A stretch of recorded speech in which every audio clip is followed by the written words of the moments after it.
a Civil War secret society and its legendary lost treasure. Hello and welcome back to Driftwood Histories. Tonight, our journey takes us into the heart of one of America's most turbulent and defining moments, the Civil War. But we are not drifting across the great battlefields of Gettysburg or Antietam. We are venturing into the shadows of that conflict, into a world of secret oaths, clandestine plots, and a whispered legend of a vast, lost treasure that continues to haunt the American South to this day. This is the story of a secret society born from the dream of a golden empire built on slavery, a brotherhood that sought to win the war for the South not just on the battlefield, but from within the North itself. And it is the story of the treasure they were sworn to protect, the legendary lost Confederate gold. So, find your comfortable place. Let the modern world fall away. Close your eyes and allow my voice to be your guide as we explore the myths and truths behind one of America's most ambitious and enigmatic secret societies, the Knights of the Golden Circle. Our story begins not with the firing on Fort Sumter, but years before with a grand, audacious, and deeply sinister dream. Our story begins not with the firing on Fort Sumter, or the great battles of the Civil War, but years before, in the tense, fractured, and deeply anxious decade of the 1850s. The United States was a young nation, but it was already a nation being torn apart at the seams. The central, agonizing question, the question that poisoned every political debate and drew a moral line across the continent, was that of slavery. The industrial North, with its burgeoning cities and wage-based economy, was becoming increasingly and vocally abolitionist. The agrarian South, on the other hand, saw the institution of chattel slavery not just as an economic necessity for its cotton and tobacco plantations, but as a cultural and racial birthright, the very foundation of its hierarchical social order. As new territories were acquired in the West Texas, California, Kansas, the question of whether they would enter the Union as free or slave states became a political firestorm, threatening to ignite the entire nation. Into this tense and charged atmosphere stepped a man named George W. L. Bickley. Bickley was a fascinating, ambitious, and somewhat shadowy figure, a doctor by trade from Virginia, a writer of questionable historical novels, a self-proclaimed professor, and a master of invention, both literary and organizational. He was a man with a grand, audacious, and deeply sinister vision. Bickley was a fervent believer in the popular 19th century concept of manifest destiny, the idea that the United States was divinely ordained to expand its dominion and spread its institutions across the continent. But Bickley's vision of American destiny was not limited to the dusty plains of the West. He looked south. He dreamed of a vast, new American empire, a great golden circle, the Círculo de Oro, with its center in Havana, Cuba. From this center, the circle's radius would stretch 1,200 miles in every direction, encompassing the southern United States, all of Mexico, all of Central America, the Caribbean islands, and the northern parts of South America, including Colombia and Venezuela. It was a breathtakingly ambitious design. This golden circle would be a massive, tropical, agricultural superstate, controlling the world's supply of sugar, tobacco, rice, and cotton. And its entire economic and social structure, the engine that would power this golden empire, would be built on one institution: perpetual, race-based slavery. It was a vision of a slave empire to rival ancient Rome, a golden circle of power and profit, all fueled by the unpaid labor of millions of enslaved African people. To achieve this audacious goal, Bickley knew he needed more than just a political platform or a series of newspaper articles. He needed a brotherhood, a dedicated, disciplined, and, most importantly, secret organization that could work in the shadows to agitate, to infiltrate, and to conquer, making his dream a reality. And so, on the 4th of July, 1854, in a hotel room in Cincinnati, Ohio, a city on the very border between the free North and the slaveholding South, Bickley officially founded the Knights of the Golden Circle, or the KGC. The KGC was structured like the many other secret fraternal orders that were popular at the time, such as the Freemasons or the Oddfellows, but its purpose was not mutual aid or philosophical enlightenment. Its purpose was explicitly political, militaristic, and expansionist. Bickley designed a complex, hierarchical structure with 3 degrees or divisions, each with its own rituals and responsibilities. The first, the military degree, was the outer circle, open to all white men who supported the cause. Its members were the soldiers, the footmen of the movement. They were organized into military-style companies and drilled in preparation for the coming conquests. The second, the American Legion, or the financial degree, was more exclusive. It was composed of men of means, wealthy planters, merchants, and politicians who could fund the organization's ambitious plans for colonization and filibustering. And the third, the innermost circle, was the Knights of the Columbian Star. This was the secret council of leaders, the 3-star generals, who directed the entire enterprise, with Bickley himself at its head.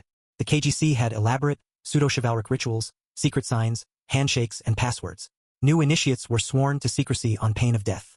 They saw themselves not as mere conquerors, but as knights on a holy quest, destined to spread American civilization, or rather, their pro-slavery version of Ito, the lesser, Catholic and mixed-race peoples of the South. Their first major, publicly stated goal was the annexation of Mexico. The KGC planned and attempted to launch several filibustering expeditions, private, unauthorized military invasions to conquer northern Mexico in the late 1850s and early 1860s. They openly recruited soldiers and raised funds for these invasions. These expeditions were, for the most part, poorly organized and ultimately failed due to a lack of resources and intervention by the U.S. government, which was trying to avoid a new war with Mexico. However, these failed attempts demonstrated the group's serious intent and their growing influence. As the 1850s drew to a close, and the political rhetoric in the United States grew more and more heated, the focus of the KGC began to shift. The grand dream of a new slave empire centered in Havana was temporarily put on hold. A more immediate, more desperate goal took its place: the defense of the institution of slavery within the United States and the promotion of Southern secession.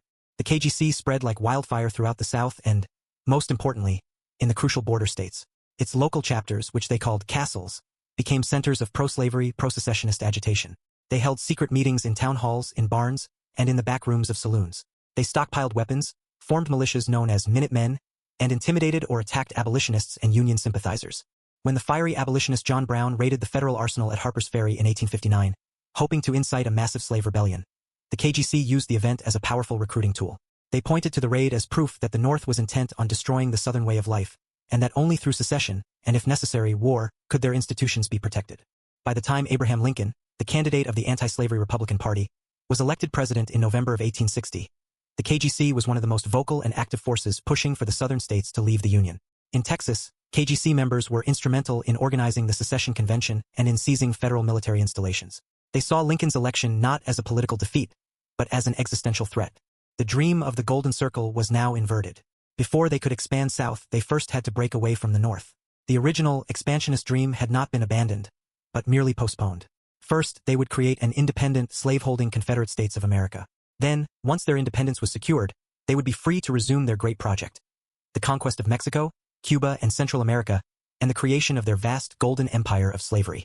When the Civil War finally erupted with the firing on Fort Sumter in April of 1861, the Knights of the Golden Circle were ready. They did not simply fade into the ranks of the new Confederate Army. They became its secret, subversive heart. Their mission was no longer just to conquer foreign lands, but to undermine the Union from within, to secure a victory for the Confederacy at any cost, and to ensure that their dark and audacious dream of a Golden Circle would one day become a reality. With the outbreak of the American Civil War in April of 1861, the Knights of the Golden Circle transformed. They went from being a semi-public pro-slavery expansionist movement to a truly secret and deeply subversive underground organization.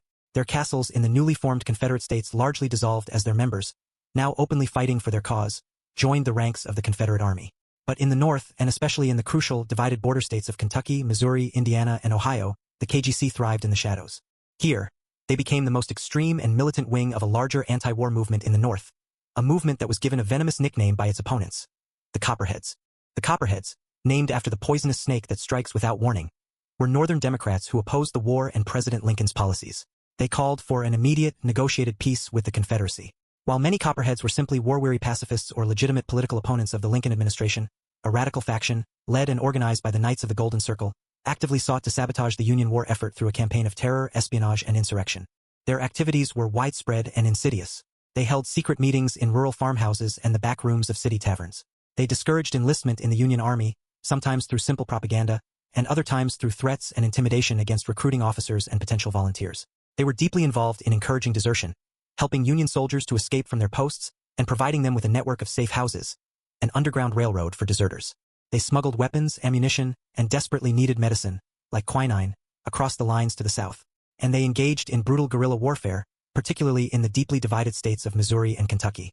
KGC-affiliated groups like Quantrill's Raiders, which included the infamous future outlaws Jesse and Frank James, terrorized Unionist sympathizers, attacked Union supply lines, and carried out vicious massacres, most notably the 1863 raid on Lawrence, Kansas, where they killed nearly 200 men and boys. In 1863, the KGC found a powerful new recruiting tool: the federal draft. The Union's first military conscription act was deeply unpopular, particularly among poor farmers and recent immigrants who felt it was a rich man's war and a poor man's fight. The KGC and other Copperhead groups organized widespread, and often violent, draft resistance, culminating in the horrific New York City draft riots of July 1863, where mobs lynched African Americans and battled with troops for 4 days. As the war dragged on and the fortunes of the Confederacy began to wane, particularly after the twin Union victories at Gettysburg and Vicksburg in 1863, the KGC's plans became even more desperate and more audacious. They began to consolidate their power under a new, reorganized name: the Order of American Knights, and later, the Sons of Liberty, led by the prominent Ohio Copperhead politician Clement Vallandigham. Their ultimate goal was a grand, coordinated insurrection known as the Northwest Conspiracy. They dreamed of inciting a massive popular uprising in the Midwestern states of Ohio, Indiana, and Illinois, which had large populations of Southern-born settlers sympathetic to the Confederate cause. Their plan was to break thousands of Confederate prisoners out of undermanned Union prison camps, such as Camp Douglas in Chicago, Camp Morton in Indianapolis, and Johnson's Island in Ohio. They would arm these freed prisoners, join them with local Copperhead militias, and overthrow the state governments. They hoped this would spark a new civil war in the North, forcing Lincoln to pull troops away from the front lines in the South and giving General Robert E. Lee's beleaguered army a chance to win a decisive victory. This was not an idle fantasy.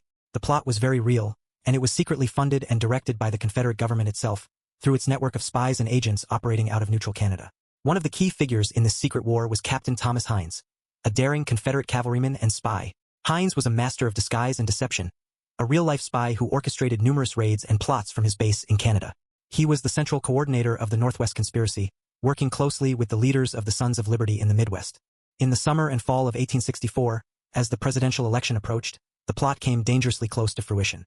The conspirators planned to launch their uprising during the Democratic National Convention in Chicago in August. They amassed weapons and gathered men, planning to free the nearly 8,000 Confederate prisoners at Camp Douglas. But the plot was foiled at the last minute by Union intelligence. The commander of the camp, Colonel Benjamin Sweet, had been warned by an informant and had heavily reinforced his guards. The leaders of the conspiracy, seeing that they were outgunned, called off the attack. They planned to try again on Election Day in November, but once again Union spies who had deeply infiltrated the Sons of Liberty exposed the plot. Federal troops conducted a series of raids in Chicago and Indianapolis, arresting the key conspirators and seizing caches of weapons. The Great Northwest Conspiracy collapsed before it could even begin. Several of the leaders, including Lambton P. Milligan of Indiana, were arrested and tried by a military tribunal for treason. Milligan was sentenced to be hanged. His case, however, eventually went to the U.S. Supreme Court. In the landmark 1866 decision, Ex parte Milligan, the court ruled that military tribunals had no jurisdiction to try civilians in areas where the civil courts were still open and operating. Milligan's life was spared, but the power of the secret Copperhead organizations was broken. And what of the most famous actor of his day, the fervent Confederate sympathizer John Wilkes Booth? Booth was known to have associated with KGC members and was deeply enmeshed in the network of Confederate Secret Service agents operating in Maryland and Washington, D.C. His original plot was not to assassinate President Lincoln, but to kidnap him and hold him for ransom in exchange for Confederate prisoners of war. This plan was very much in line with the kind of daring, desperate plots being hatched by the KGC and other Confederate secret operatives. While there is no definitive proof that the KGC as an organization ordered the assassination of Abraham Lincoln, many historians believe that Booth's final murderous act was conceived and nurtured within the same paranoid, conspiratorial, and violent world of Confederate spies and saboteurs that the Knights of the Golden Circle was a central part of. Some theories even suggest that the coded messages found on Booth's body after he was killed were KGC ciphers. As the war drew to its inevitable close in the spring of 1865, with the surrender of General Lee at Appomattox Courthouse, the Knights of the Golden Circle officially disbanded, at least in name. Their grand dream of a golden slave empire was in ashes. Their secret war to undermine the Union had failed. But did they truly disappear? Or did they, like so many secret societies before them, simply go deeper underground, transforming into new organizations with new names, but with the same underlying ideology of white supremacy and resistance to federal authority? Many historians believe that the KGC was the direct ideological and organizational ancestor of the first Ku Klux Klan, which was founded in Pulaski, Tennessee, in late 1865, just months after the war's end. The Klan's hierarchical structure, its use of secret rituals and passwords, its goal of terrorizing African Americans and their white allies, and its aim of resisting federal reconstruction, were all dark echoes of the KGC's methods and ideals. But the most enduring legend of the post-war Knights of the Golden Circle is not about terrorism or political resistance. It is about treasure. A vast, unimaginable treasure of gold and silver, the last hope of the dying Confederacy, which was, according to the legend, entrusted to the loyal, oath-bound members of the Knights of the Golden Circle to guard, to hide, and to use one day to fund a second, and this time successful Southern uprising.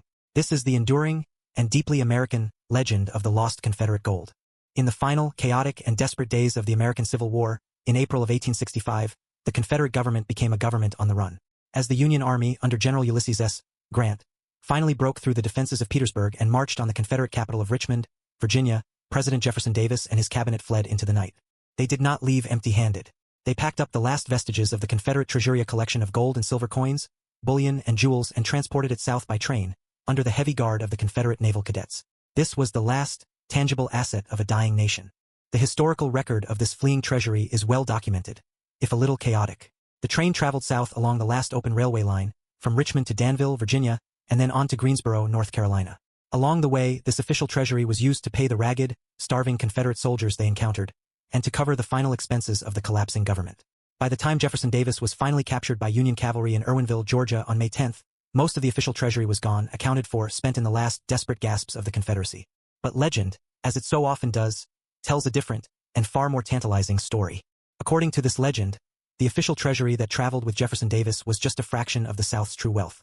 A much larger, much more secret treasure, composed of gold from southern banks, massive donations from wealthy planters, and possibly even gold and silver plundered from Mexico by the Knights of the Golden Circle before the war, was also being moved in secret. This was the people's treasure, the last, hidden hope of the Confederacy. The story goes that this vast treasure was too large and too important to risk capture by the advancing Union armies. And so, a secret plan was put into motion. The treasure was to be entrusted to a clandestine network of loyal agents, who would hide it, protect it, and hold it in trust for a future day. And who were these agents? Bound by secret oaths and a fanatical devotion to the Southern cause. The loyal, battle-hardened members of the Knights of the Golden Circle. The legend claims that the KGC, using their secret network of castles and sympathizers that had been so effective during the war, took control of this secret treasury. They broke the vast hoard of gold and silver up into smaller, more manageable caches. And then, following a predetermined plan, they buried it in hundreds of secret locations across the American South and the West. They hid it in caves in the mountains of Arkansas and Virginia. They dropped it down old wells in the fields of Georgia and Kentucky. They sealed it behind false walls in the cellars of plantation homes. And they marked the locations with cryptic symbols, KGC ciphers carved into rocks, blazed onto trees, and drawn on hidden maps. These symbols, combinations of letters, numbers, and esoteric signs like stars, crescent moons, and crosses, are the secret language that treasure hunters still search for today. The purpose of this vast, hidden treasure, according to the legend, was twofold. First, and most importantly, it was to be used as a war chest to fund a second civil war, a future uprising that would see the South rise again and finally achieve its independence. And second, it was meant to be a financial safety net for Confederate families, veterans, and their descendants, a way to rebuild and resist the economic and political domination of the North during the Reconstruction era. One of the most famous and most compelling figures associated with this legend is the infamous Missouri outlaw Jesse James. After the war, Jesse James, his brother Frank, and the younger brothers, all of whom had been brutal Confederate guerrillas or bushwhackers, under leaders like William Quantrill, launched a string of daring bank and train robberies across the Midwest. To the public and to the law, they were simply violent criminals. But according to some theories, they were not just robbing for themselves. They were, in fact, secret agents of a revitalized Knights of the Golden Circle. Their robberies, the theory goes, were a form of continued warfare against the North.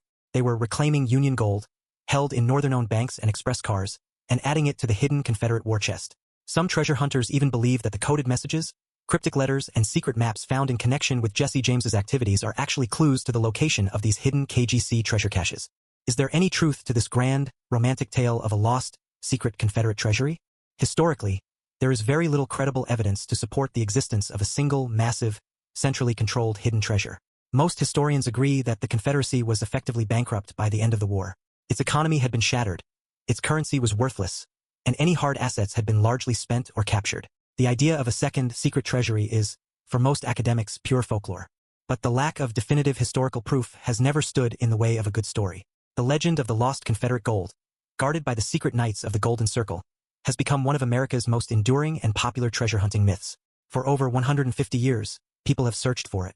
They have spent fortunes on old maps, deciphered cryptic symbols, and dug up fields, forests, and backyards from Virginia to Texas, from Florida to Oklahoma. Dozens of books have been written on the subject, each offering a new theory, a new map, a new interpretation of the secret KGC codes. Television shows have dedicated countless episodes to the hunt, following modern-day treasure hunters as they search for these lost caches.